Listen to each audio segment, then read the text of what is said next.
Hello student, मैं सनी आप सभी का स्वागत करता हूं आपके अपने चैनल इलेक्ट्रिकल रिसर्च एकेडमी के ऑनलाइन पोर्टल पे।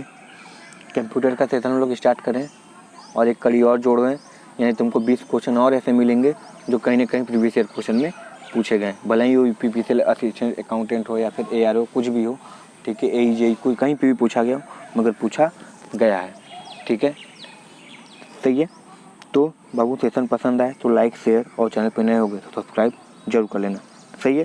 चलो पहला क्वेश्चन देखते हैं कि सी डी रोम और एक सी डी आर डब्ल्यू के बीच में क्या अंतर है। तो देखो, सी डी रोम क्या होता है कि केवल पढ़ा जा सकता है, और सी डी आर डब्ल्यू जो होता है इस पर तुम क्या कर सकते हो, राइट किया जा सकता है, ठीक है। यानी सी डी रोम में तुम्हारा कोई प्रोग्राम तुम चाहे कोई डाटा नहीं स्टोर कर सकते, मगर राइट में तुम चाहो तो दोबारा उस पर राइट कर सकते हो, ठीक है, राइट करके पढ़ सकते हो, सही है। इसलिए ऑप्शन नंबर 3 क्या हो जाएगा, सही हो जाएगा। चलो अगला क्वेश्चन देखो, क्या होता है जब हम फ्लॉपी के से कोई फाइल को डिलीट करने की कोशिश करते हैं। कोई दिक्कत नहीं है सर, डिलीट तो हो जाती है मगर फिर वो क्या होती है, रिकवरी नहीं हो पाती, ठीक है। यानी तुम क्या क्या फ्लॉपी से फाइल को डिलीट, फाइल लिखा है ना, फाइल को डिलीट करने की कोशिश करते हो, वो डिलीट हो जाती है, कोई दिक्कत नहीं, मगर जो फाइलें डिलीट हो जाती हैं और फिर रिकवरी नहीं की जा सकती, ठीक है, सही है ना, रिकवरी नहीं की जा सकती। जैसे सीडी उडी का होता है तुम रिकवरी नहीं कर पाओगे। अगर कंप्यूटर की फाइल कुछ भी तुम इधर उधर डिलीट मारे हो तो वो रिकवरी होके तो नहीं हो सकती फिलहाल उस समय, मगर रिसाइकिल बिन में जा सकती है या जाती भी है, और जब रिसाइकिल बिन में चली जाती है फिर उसके बाद तुम चाहो तो डिलीट कर सकते हो, फिर वो परमानेंट डिलीट हो जाएगी रिसाइकिल बिन से, और चाहो तो वहीं से रिकवरी भी कर सकते हो। मगर बिना रिसाइकिल बिन के जाए तुम अगर डिलीट करना चाहते हो तो शिफ्ट प्लस डेल का उपयोग करो, वो हमेशा के लिए चली जाती है, ठीक है। यानी यहाँ पे सही आंसर क्या हो जाएगा, 4 हो जाएगा। चलो अगला देखो, याद रखना कि अगर तुम रिसाइकिल बिन में जाए बिना पूरी टोटली डिलीट करना चाहते हो तो तुमको क्या करना पड़ेगा, शिफ्ट प्लस डेल दबाना पड़ेगा। अगला देखो, किसी शैक्षिक संस्थान के डोमेन का नाम क्या होता है, तो उसको एजुकेशन होता है ना, सेक्शन, तो एडू दिखाते हैं। ये क्या है, किसी संगठन यानी ऑर्गेनाइजेशन का है। ये क्या है, इंडस्ट्री का है। ये कमर्शियल है, ये स्कूल का है, ठीक है। ये सब चीज़ें याद रखना, सही है ना। चलो तो इसका सही आंसर क्या हो जाएगा, बी। नेक्स्ट क्वेश्चन देखो, पोस्ट ऑफिस का फुल फॉर्म क्या होता है। तो पोस्ट ऑफिस का फुल फॉर्म होता है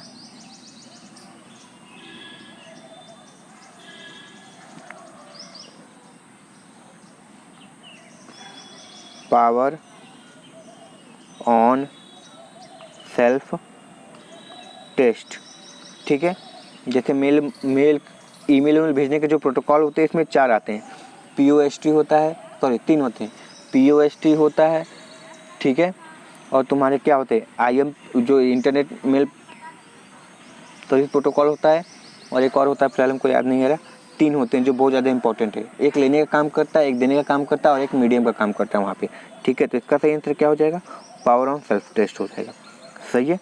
चलो अगला देखो, और ये सब क्वेश्चन पूछे गए हैं, तुमको भी पता है, देख लेना यूपीपीसीएल का पेपर उठा के। निम्न में से कौन सा एक कंप्यूटर जो ग्राफिकल इमेज और पिक्चर को इनपुट प्रदान करता है, कौन देगा जी। स्कैनर तुम पढ़े ही हो ना भैया, फ़ोटो दीजिए, फॉर्म भरने जाते हो तो फ़ोटो मांगते हैं ना, फिर वो क्या करते हैं, स्कैनिंग करके उसको पेस्ट करते हैं ना। तो तुम क्या कर रहे हो, स्कैन करके कंप्यूटर को इनपुट दे रहे हो ना, तो क्या कर रहे हो तुम, स्कैनर द्वारा सारे काम कर रहे हो, ठीक है ना। इमेज हो गया, पिक्चर हो गया, जो भी करना है तुम चाहो तो स्कैन कर सकते हो, सही है। चलो अगला क्वेश्चन देखो, हाइपर टेक्स्ट क्या है। हाइपर टेक्स्ट कंप्यूटर की मेमोरी में संग्रहित टेक्स्ट है, नहीं जी। कंप्यूटर की स्क्रीन पर प्रदर्शित टेक्स्ट नहीं। इंटरनेट का पैकेज, इंटरनेट आगे छोड़ो, ठीक है, पैकेज वो नहीं है।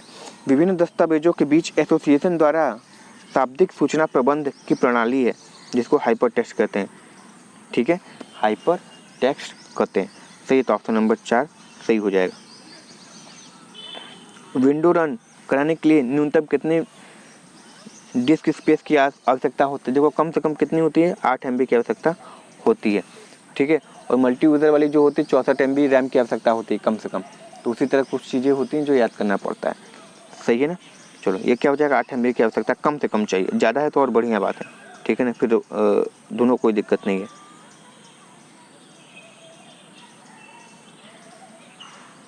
सही है। ये हो गया यहाँ पे 13 देखो, हाँ। निम्नलिखित से कौन सा प्रिंटर एक थर्ड से करेक्टर जनरेट करता है, ग्रिड से, तो ये हमारा कौन सा होता है, डॉट मैट्रिक्स प्रिंटर होता है। ठीक है, ये सब किस में, दोनों ये डेजीबल और डॉट मैट्रिक्स किस में आते हैं, तो ये मेरे आते हैं इम्पैक्ट प्रिंटर में, इम्पैक्ट टाइप के प्रिंटर है। ठीक है, और ये दोनों जो है नॉन टाइप इम्पैक्ट है। यानी ये क्या करते हैं, पन्ने पे चोट करते हैं, चोट करके तुमको क्या करते हैं, उस पर अक्षर पॉइंट के रूप में दिखाते हैं। जैसे वो तुम देखते हो रेलवे में पॉइंट के रूप में आता है। ठीक है, तो क्या होती है, हमारी डॉट मैट्रिक्स होती है। सही है, जैसे तुम टाइपराइटर देखे होगे जो वकील दिखाता है फिल्मों में, वो भी क्या होती है, इम्पैक्ट प्रिंटर की ही एक तरीके कहो तो इम्पैक्ट प्रिंटर की तरह ही होता है। सही है, चलो अगला देखो, एक्यूमुलेटर क्या है जी। एक्यूमुलेटर कुछ और नहीं होता है, डाटा स्टोर करने के, छोटे मोटे बाइनरी बिट डाटा स्टोर करने का काम करता है। तो एक्यूमुलेटर कुछ और नहीं, एक रजिस्टर होता है। ठीक है, रजिस्टर होता है। रजिस्टर के अंदर और जाओगे तो तुमको फ्लिप फ्लॉप ये सब सारी चीज़ें मिलने लगती है, जो लगभग फ्लिप फ्लॉप क्या करता है, एक फ्लिप फ्लॉप एक बिट को स्टोर करता है, तो सब सारी कहानी आने लगती है, मगर थोड़ी डीप जाना पड़ता है उसके लिए। ठीक है, चलो याद रखो अगला क्वेश्चन क्या है। हाँ, रिफ्रेश करने के लिए किसका प्रयोग करते हो, देखो F1 के लिए फिर बता देते हैं हेल्प, F2 के लिए क्या करते हो, रीनेम, F3 के लिए F2 के लिए फाइंड, F3 के लिए रीनेम, F5 के लिए क्या करते हो, रिफ्रेश मारते हो, F7 के लिए क्या करते हो, स्पेलिंग और ग्रामर चेक करते हो, F12 के लिए सेव एज का यूज़ करते हो। ठीक है, तो ये सब चीज़ें याद रखना, बहुत ज़्यादा पूछी जाती हैं। और देखो नेक्स्ट क्वेश्चन क्या है,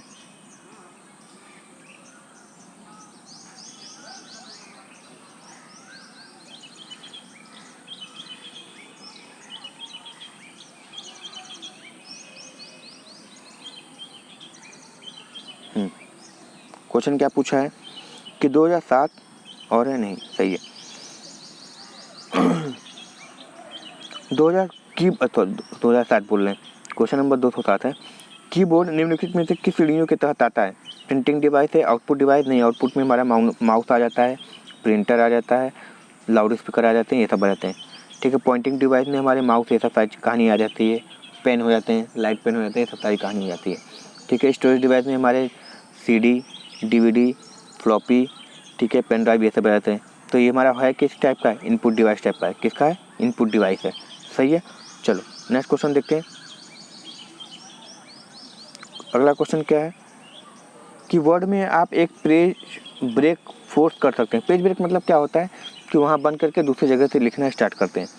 ठीक है, पेज ब्रेक कर मतलब पेज छोड़ कर दूसरी जगह से लिखना स्टार्ट किए, तो क्या करते हैं वहाँ पे अपने कर्सर को उचित स्थान पर रखकर और कंट्रोल प्लस इंटर दबाने से वो क्या हो जाता है, पेज ब्रेक हो जाता है। यानी आपको मान लीजिए कि वहाँ से लाइन चेंज करनी है या पेज चेंज करना है। ठीक है, पेज ब्रेक का मतलब क्या होता है, पेज वहाँ पे तोड़ दो, यानी दूसरी जगह कहानी लिखो। ठीक है, वहाँ पे मन नहीं कर रहा है तो जहाँ से मन कर रहा है वहाँ पे ले जाओ कर्सर, माउस का जो ब्लिंक करता रहता है टिप टिप टिप, वहाँ पे ले जाओ, वहाँ पे जाकर कंट्रोल प्लस इंटर दबा दो, वो तुम्हारा वहाँ से स्टार्ट हो जाएगा। ठीक है, तो ऑप्शन नंबर 2 सही हो जाएगा। चलो अगला क्वेश्चन देखो, हाँ, लार्ज स्केल इंटीग्रेशन कहाँ से स्टार्ट हुआ था। देखो पहली पीढ़ी में वैक्यूम ट्यूब, दूसरी में ट्रांजिस्टर, तीसरी में आईसी, मगर आईसी थी तो कौन सी थी, मीडियम स्केल थी या फिर स्मॉल थी। ठीक है, जब चौथी पीढ़ी आई तो लार्ज हो गया, लार्ज स्केल इंटीग्रेशन हो गया, और जब पाँचवीं आई तो अल्ट्रा लार्ज हो गया। ठीक है, तो इसको याद रखना, चौथी पीढ़ी सही आंसर हो जाएगा।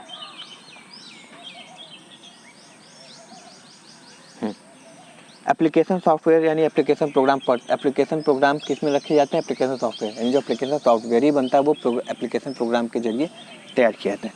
तो इसका उपयोग क्या होता है, तो सर इसका उपयोग ये होता है कि हम किसी पर्टिकुलर किसी चीज़ के लिए उसी चीज़ का निर्माण करते हैं तो उसको एप्लीकेशन सॉफ्टवेयर कहते हैं। जैसे हमारी कहानी बोल रहे हैं,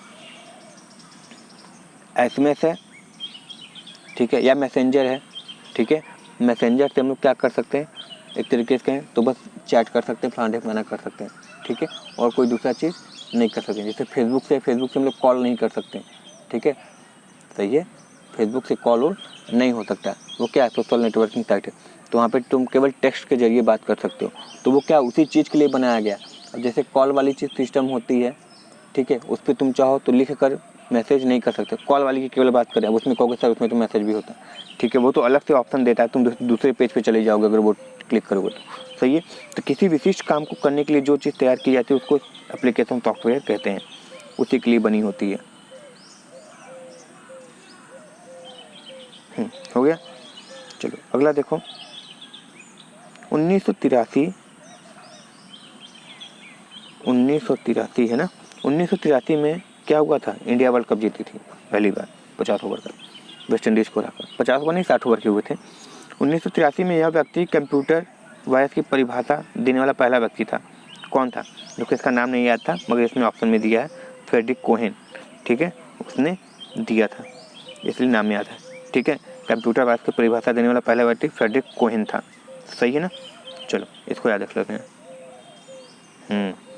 विंडो को मिनिमाइज करने के लिए किसका प्रयोग करते हैं, तो सर विंडो लोगो बना होता है कहीं पे, ठीक है, उसको +D दबा देते हैं तो क्या हो जाता है, मिनिमाइज हो जाता है। ठीक है, याद रखना मिनिमाइज मतलब अभी वो प्रोग्राम बंद नहीं हुआ है। ठीक है, एक तरीके से कहें तो वो अभी सॉफ्टवेयर अंदर धीरे धीरे रन कर रहा है मगर डेस्कटॉप पे नहीं दिखाई देगा। ठीक है, अब जब उसको तुम मैक्सिमाइज करोगे तो फिर जहाँ तक रन किया जाएगा वहीं से स्टार्ट होगा।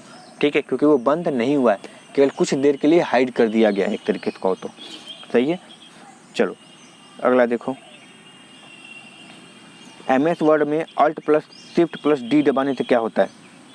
ठीक है, D यानी स्मॉल d लिखा है यानी डेट की बात कर रहा है। ठीक है, तो Alt+Shift+D लिखते हैं तो वो स्वतः तारीख इंसर्ट हो जाता है। ठीक है, स्वतः तारीख इंसर्ट हो जाता है। यही तो बहुत बार क्या लिखते हैं, नाउ भी का प्रयोग करते हैं, जो टाइम डेट रहेगा शुरू में लिख जाएगा। डेट लिखोगे तो आज का डेट क्या, ऐसे करोगे तो आज का डेट लिख जाएगा। ठीक है, ईयर लिखोगे तो आज का ईयर लिख जाएगा, मंथ लिखोगे तो आज का मंथ लिख जाएगा। इसी तरीके से होता है। ठीक है, टाइम लिखोगे तो आज का टाइम भी लिख जाएगा। तो एक तरीका ये भी होता है। तो इसका सही आंसर ये हो जाएगा। सही है। चलो देखो वही क्वेश्चन आ गया जो हम बोले थे, बिना रिसाइकिल बिन में डाले हुए तुरंत किसी आइटम को डिलीट करना है तो क्या कर सकते हो, Shift+ डिलीट दबाओ। यानी तुम नहीं चाहते कि वो रिसाइकिल बिन में जाए, रिसाइकिल बिन में जाए और उसको दोबारा वहाँ से जाकर उसको डिलीट करना पड़े। हालांकि रिसाइकिल बिन में जाता है तो फ़ायदा होता है, क्योंकि कभी कभी हृदय परिवर्तन होता है तो तुमको रिकवर करने का मन करता है और उस फोटो को देखने का मन करता है, मगर वो फोटो तो तुम उड़ा चुके हो डायरेक्ट करके Shift+ डिलीट मार के। तो हमेशा रहना चाहिए कि कभी कभार मन किया तो तुम उसको रिकवर कर लो। हालांकि उसमें टाइमिंग सेट होता है कि 30 दिन बाद, 3 महीने बाद या 90 दिन बाद वो ऑटोमेटिक अपने आप डिलीट हो जाएगा, मगर 90 दिनों तक, 30 दिनों तक रहता है कि मान लो बच्चे का हृदय परिवर्तन हुआ तब क्या करेगा वो उसके लिए। चलो इनमें से कौन सा एक नेटवर्क टोपोलॉजी नहीं है, स्टार होता है, बस होता है, रिंग होता है, लूप या मैश भी होते हैं, मगर ये लीनियर नहीं होता है जी। ठीक है, लीनियर नहीं होता है। सही है, याद रखना। तो आई होप बाबू आज का सेशन पसंद आएगा। कंप्यूटर क्वेश्चन तुम देख रहे हो, पक्का इसको पढ़ लेना, इतने में तो बहुत ज़्यादा क्वेश्चन तुम्हारे पतेंगे। ठीक है, चलो इसी के साथ मिलते हैं नेक्स्ट वीडियो में। मगर सेशन पे पहली बार आए हो बाबू तो लाइक, शेयर और चैनल को सब्सक्राइब जरूर कर देना। मिलते हैं नेक्स्ट वीडियो में। Thank you very much and all the very best. Vande Mataram.